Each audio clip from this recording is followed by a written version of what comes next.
আজকে আমি আবার আরেকটা মিনি ব্লগ নিয়ে আসলাম। ঈদের পর যেহেতু আমার তেমন একটা ঘোরাঘুরি হয় নাই, কারণ পুরা বাংলাদেশে প্রচণ্ড পরিমাণ গরম আর আমার ফালাককে নিয়ে বের হইতে ভয় করতেছিল, তাই কোথাও যাওয়া হয় নাই। ঈদের পরে এই ফ্রাইডেতে ফালাকের বাবা বললো চলো একটু বাহির থেকে খাওয়া দাওয়া করে আসি, অনেক দিন কোথাও যাও না তুমি।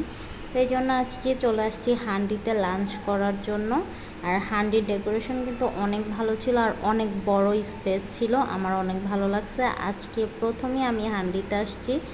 এমনি হান্ডির হালিম বাসায় নিয়ে খাওয়া হয়েছে অনেকবার, কিন্তু আজকে এসে খাচ্ছি। এখানে আমরা একটা সেট মেল অর্ডার দিছি, যেটাতে ছিল মাটন বিরিয়ানি, চিকেন রোস্ট আর চিংড়ি মাছের একটা ভুনা টাইপের, সাথে ছিল একটা গোলাপ জামুন। আর মিক্স সালাদ যেটা দেখতেছেন ওটা আলাদাভাবে অর্ডার করতে হয়।